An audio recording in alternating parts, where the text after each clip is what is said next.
When we've looked at vectors thus far, we've looked at them in two dimensions where they have directions and magnitudes in the x and y axis, potentially using I and j terms.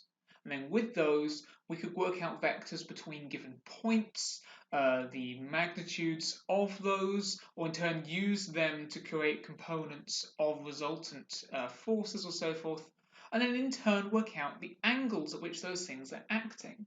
There are previous videos on that, both for pure and for mechanics, if you wish to brush up on those particular methods. Here today, though, we're now going to look at vectors in 3D. Now, as it happens, a lot of the principles are basically the same. We're just going to be adding in this third dimension here, the z-axis, which will then be represented with the letter k, so we have I, j, and k. But nevertheless, we're going to be using them to work out the vectors between points and the magnitudes of them, the size, and the angles. It's just, in some cases, the techniques may be ever so slightly different. Also, just to clarify in this case, you are not going to be expected to draw in 3 dimensions in any ways, because I've tried to create a 3D axis here, but again, it's only quite rudimentary. You may nevertheless wish to create sketches of the geometric shapes that these points can make. Sometimes you may be told that the vectors form a quadrilateral or triangle or something like that. Don't worry about it being correct.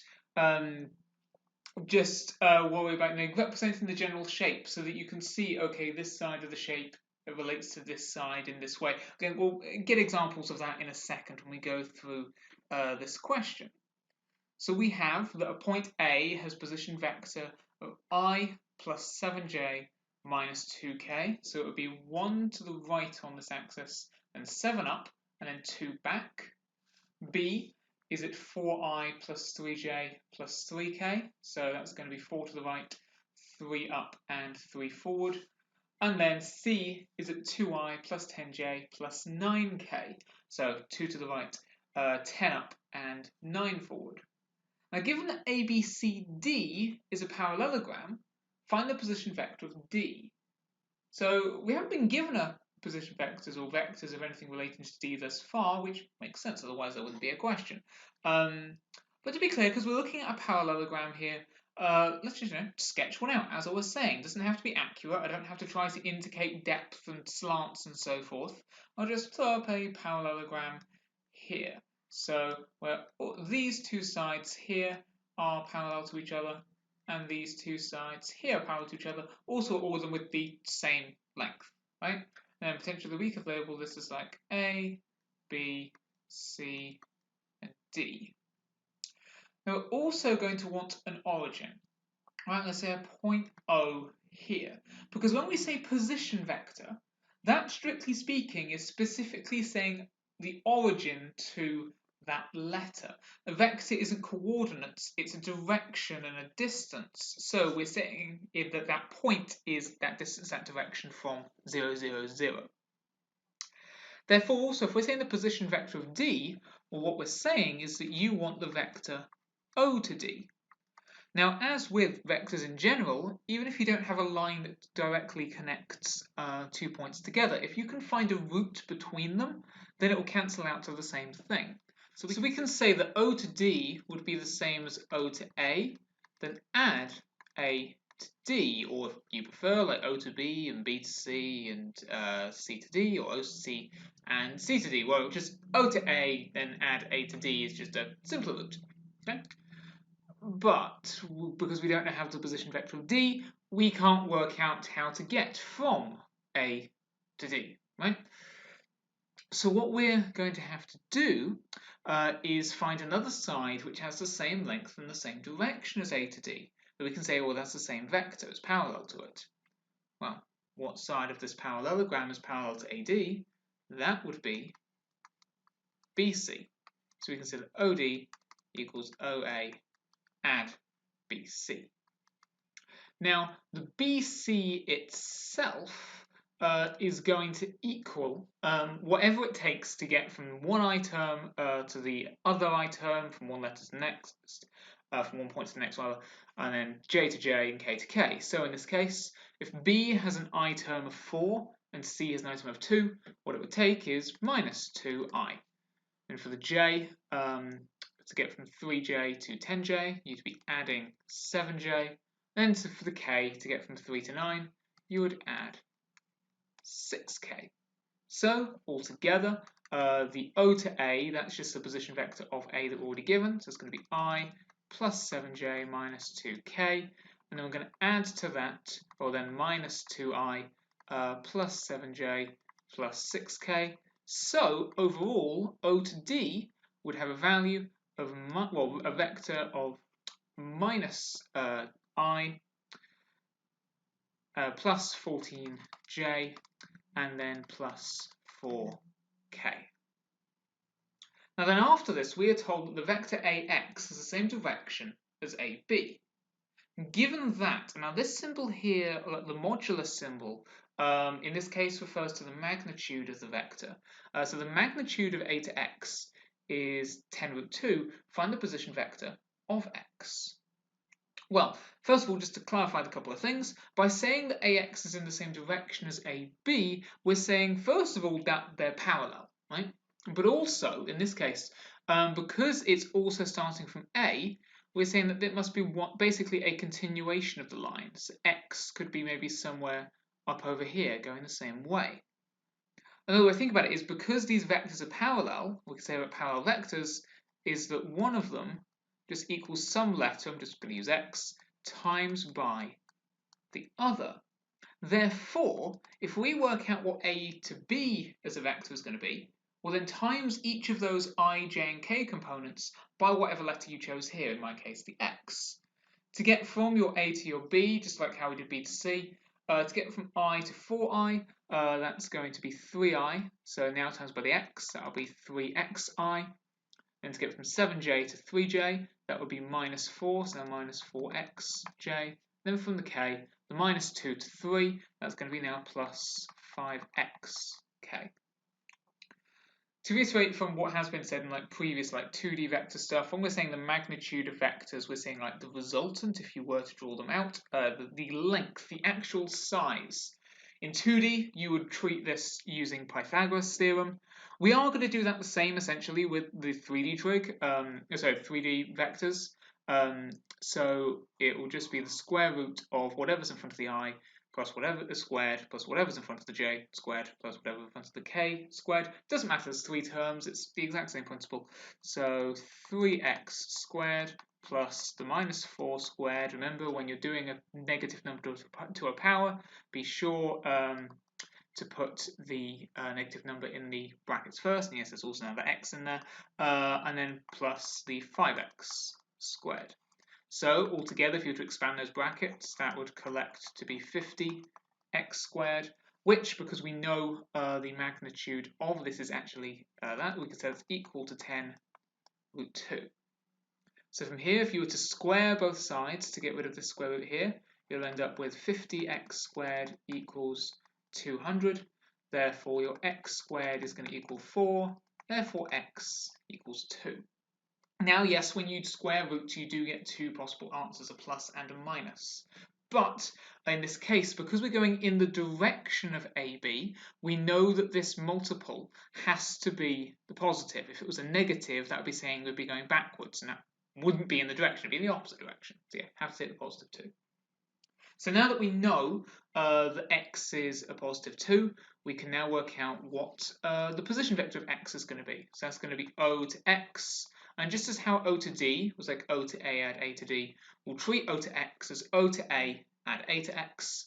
So your O to A, same as before, it's going to be your I plus 7j minus 2k. And then we'll add on to that the A to x, which we now know because we know x is 2. That's going to be 6i minus 8j plus 10k, which together, just putting together the like terms, you have 7i minus j plus 8k. So yes, as I say, at this stage, this is a lot like just what we were doing with vectors in 2D, such as how we're getting the magnitude or length between 2 points, or the vector expression for how to get between 2 position vectors. All we have is just this additional k term, but it just then slots into the exact methods we were using anyway. So, with that in mind, let's just see how you could get along with an example of your own. So a triangle has vertices or corners, A, which has the coordinates -2, 0, -4, B with the coordinates -2, 4, -6, and C with the coordinates 3, 4, 4. Now, by considering the side lengths of the triangle, show that it is right-angled. As I say, just consider techniques we've been using already. You've also got to want to think about what you can actually do that would prove that something is right-angled. It is a method that you should have come across already. So just pause the video, have a go at it for yourself, and then press play again when you're ready to compare.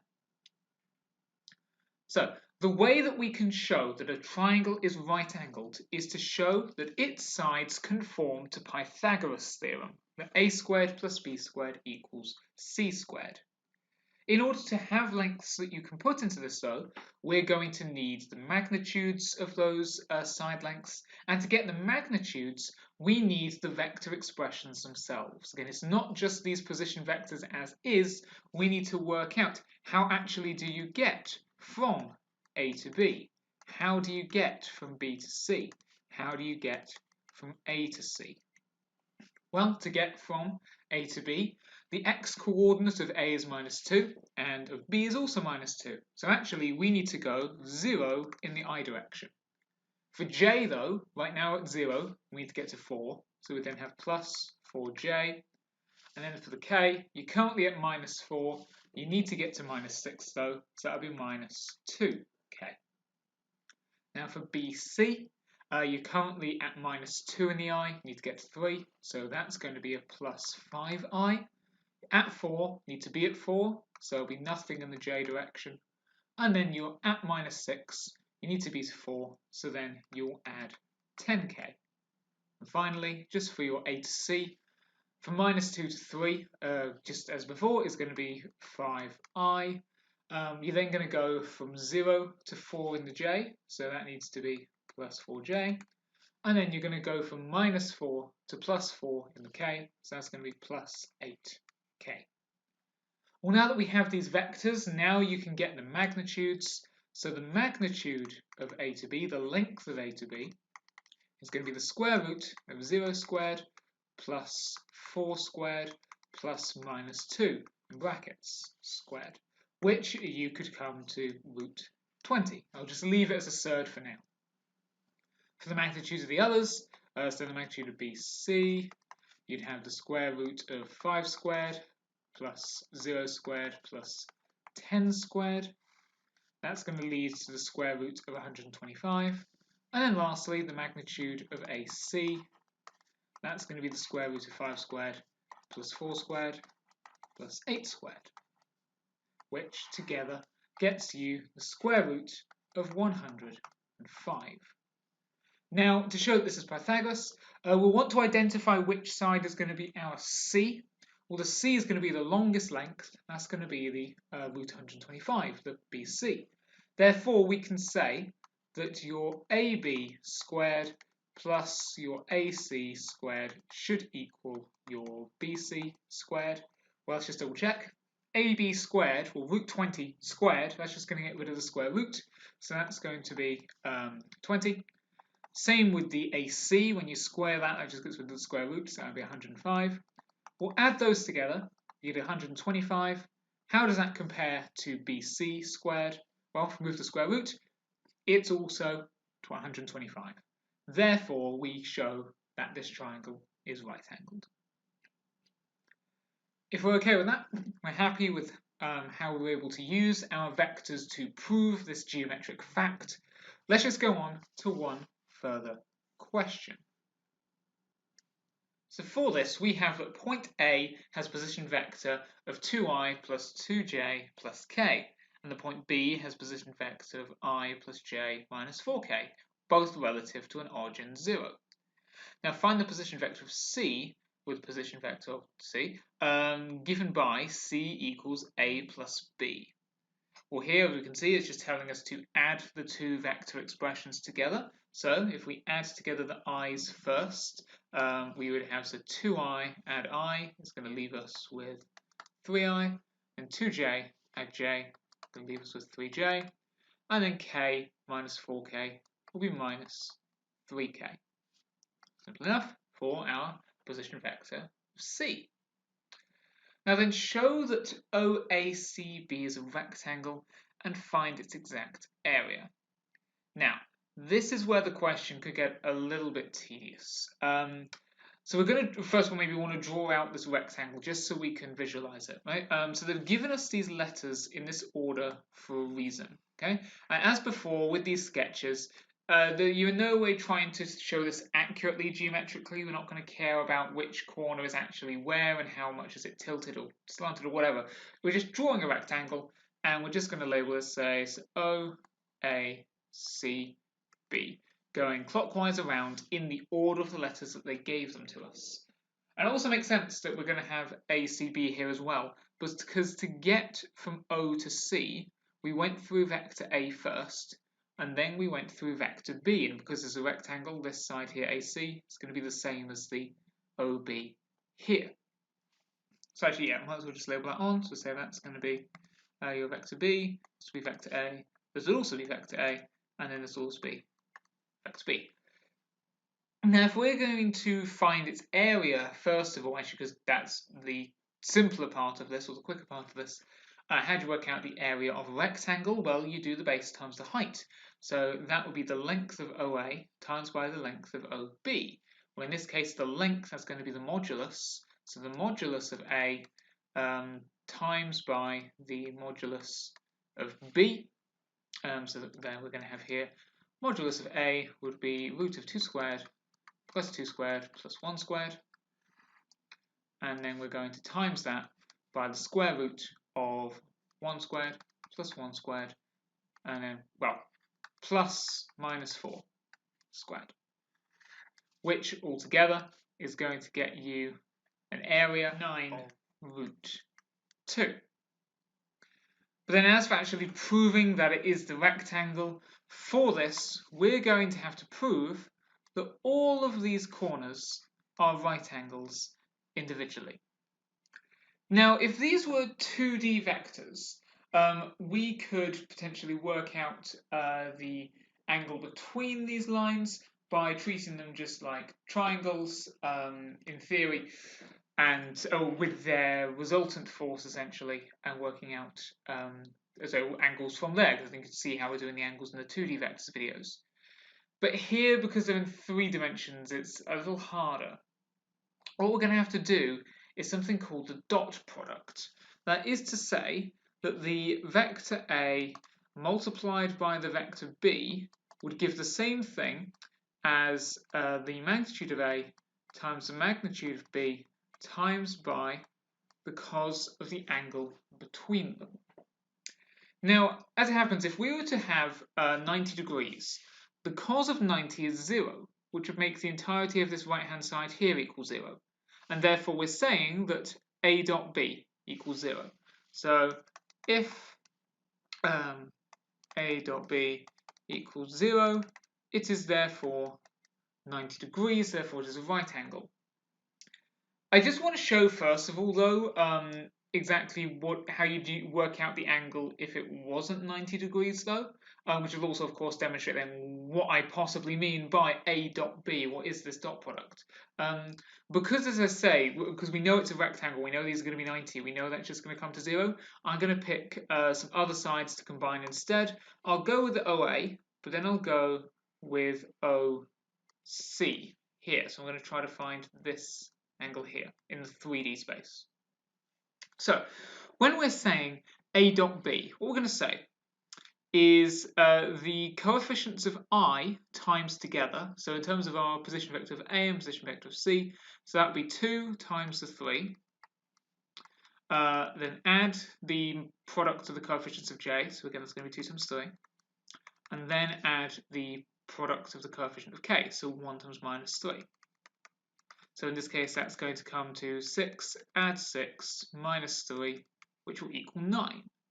So we know from this formula that 9 will therefore equal the modulus of A and C. So again, the modulus of A is before. It's going to be your 2 squared plus 2 squared plus 1 squared. and then we'll times that by the square root of the 3 squared plus 3 squared plus minus 3 squared, and that again is going to be cos of theta. So if we rearrange, we would divide by these two square roots here underneath the 9, and to get the theta on its own, you just have the inverse of the function. So cos inverse of 9 over, actually if we just simplify these first of all, so this here would be 2 squared is 4, add 1, actually good, well, we're going to be the square root of 9, which would be 3 anyway, and then 3 squared is 9, add 3 squared is 9, and minus 3 squared is 9 again, so then times that by the square root of 27.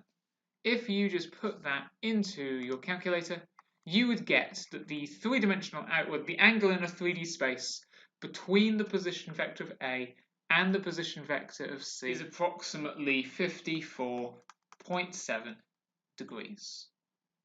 But again, just more to the example that we have in this question. If we're going to be working out each of these individual corners, actually what I'm going to do is I'm going to number these corners just so we have a reference point.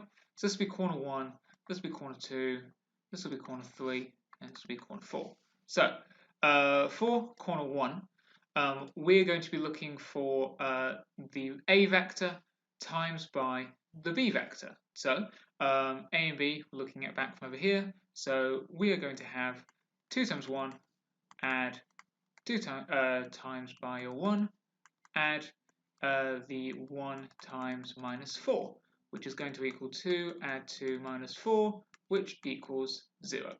Yeah, we've shown that that one is 90. For vector 2, for corner 2, well, that's going to be the position vector of A times by AC. Now, we do currently have the length AC labelled the same as the vector of B. We cannot make this claim based on the fact that this is a rectangle because we are proving that it's a rectangle in the first place, right? We can't make that assumption until we have the proof. However, we can still just say it's B because, again, from before, C, you get to by adding B to A, right? So it must be that. So again, we can just go with this length of A times by length of B. We're about to get the exact same thing that we just had here. I mean, we do have to kind of go through it to be sure, but yeah, so again, we're going to have that 2 times 1, add your 2 times 1, add to your 1 times minus 4, which again, is going to equal 0. For your corner 3, well, you can imagine, as you can see here, corner 3 is once again going to be where a vector B and a vector A meet. Although, yes, because we don't know it's a rectangle yet confirmed, we can't just assume that this is going to be A here. O, but we can, because we know that to get to C, if you'd done B first, you'd have to add A. So we've done B to get to A, you'd add A. So, again, we're going to end up with this exact same thing. I mean, arguably, if you want, you could say you do the B first. So that's going to then be 1 times 2 plus 1 times 2 plus minus 4 times 1. But of course, that doesn't change anything. So again, we end up with 0. So it's definitely a right angle. And then lastly, as I say, we have to do them all just to prove the point. This here, we're going to have, you guessed it, vector A, vector B, and this time again we know that these are the cases again because we've already showed that. So once more, it's 1 times 2 plus 1 times 2 plus minus 4 times 1. Yeah, 0. They are all 90 degrees. Therefore, it is a rectangle. The reason why we couldn't do this based on the side lengths, that we couldn't show that OB was the same length as OC and that OA was the same as BC, is that that could still allow for it to be a parallelogram rather than a rectangle. You need to show that those sides are at right angles to each other, which is now what we've done. So we've proved it. And with that out of the way, we can now lastly say the diagonals of the rectangle AB and OC meet at point D. So if I've already got the OC on there, if I was just to draw on AB, that leaves D being here. We'll write down the position vector of D. Well, because it's a rectangle, we can say already that the point where the diagonals cross is going to be their own midpoints. Therefore, the position vector of D, which is going to be vector OD, that is going to be half of OC. Well, we know before that OC, the position vector of C is going to be this.